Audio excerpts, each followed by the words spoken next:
కరీంనగర్ జిల్లాలో తెలంగాణ వ్యవసాయ శాఖ మంత్రి తుమ్మల నాగేశ్వరరావు మాట్లాడుతున్నారు. లైవ్ ద్వారా చూద్దాం. శాశ్వతంగా పేదరికం నుంచి పక్కకు పోయే అవకాశం ఉంది.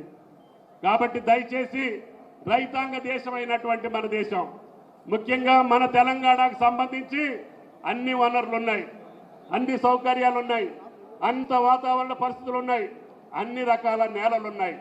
ఏ పంట పండియాలంటే ఆ నేల ఉంది మనకి. కాబట్టి దయచేసి తెలంగాణ రైతులు ధైర్యంగా ముందుకు రావాలి. మీరు హామీలు వేయండి.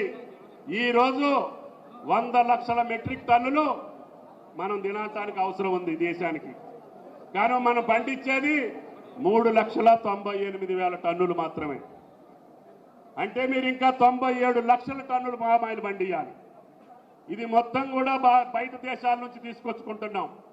దానికి మనం డబ్బులు కడుతున్నాం. ఇక్కడ రైతులకు రావాల్సిన పైసలు ఇండోనేషియా, మలేషియా దేశాల నుంచి ఆయిల్ కొనటం మూలాన మన డబ్బులన్నీ కూడా విదేశ మార్గద్రవ్య రూపంలో బయటికి వెళ్తున్నాయి. అదే మీరు పండిస్తే ఆ డబ్బులు మీకు వచ్చే అవకాశం ఉంది. ఈరోజు భారతదేశంలో అత్యధికంగా పామాయిల్ పండించే రాష్ట్రాలు తెలుగు రాష్ట్రాలు తప్ప వేరే రాష్ట్రాలు లేవు. కేవలం మిగతా రాష్ట్రాల్లో నామకా ఉంది. కాబట్టి ఆంధ్ర ప్రాంతానికంటే కూడా, ఎందుకంటే గతంలో 90 సంవత్సరంలోనే ఆంధ్ర ప్రాంతానికి మా జిల్లాకి పర్మిషన్ వచ్చింది. కానీ నేను మొన్న మంత్రిగా ఉండే సందర్భంలో తెలంగాణలో ఉన్నటువంటి 31 జిల్లాకు కూడా పర్మిషన్ తీసుకొచ్చాం. ఈరోజు మీరు ఎంత అంటే అంత తీసుకోండి, మీకు బార్ లేదు, కేంద్రం పర్మిషన్ ఇవ్వాల్సిన అవసరం లేదు.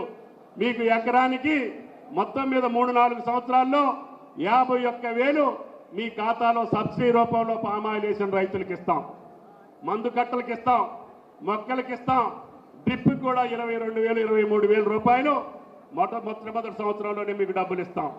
మొన్ననే 5 సంవత్సరాలు ఉన్న బాకీలన్నీ కూడా రైతుల ఖాతాలో వేసాం. డ్రిప్ ఇరిగేషన్ కంపెనీకి ఉన్న బాకీలన్నీ తీర్చి ప్రతి రైతుకి డ్రిప్ ఇరిగేషన్ ఇవ్వమని చెప్పాం.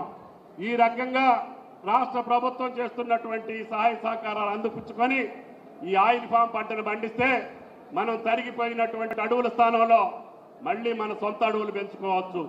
వాతావరణ సమతుల్యం వస్తుంది. మనం అందరం కూడా హాయిగా నిద్రపోయే పరిస్థితి వస్తుంది. కాబట్టి దయచేసి మన తాతల తండ్రులు ట్రెడిషనల్ వ్యవసాయం వరియే కాబట్టి వరితోటే సంతృప్తి పడొద్దు. దానికి ఉన్న తెగుళ్ళు, దానికి ఉన్న ఇబ్బందులు, దానికి ఉన్న కష్టాలు ఇప్పుడు బాలాజీ గారు చెప్పారు. వరి పంట వేయాలంటే కూలోళ్ళు పక్క రాష్ట్రం నుంచి రావాల్సి వస్తుంది. అదేవిధంగా అమ్మాలంటే మన కష్టాలు మీకు తెలుసు. కేంద్రం కొంటనంటది, అందరూ మాకు వద్దంటది, ఈ రకం కావాలంటది, ఆ రకం కావాలంటది, కొద్దిగా జల్లు పడితే మాకు వద్దంటది. కాబట్టి పామాయిల్కి ఆ ఇబ్బందులు లేవు.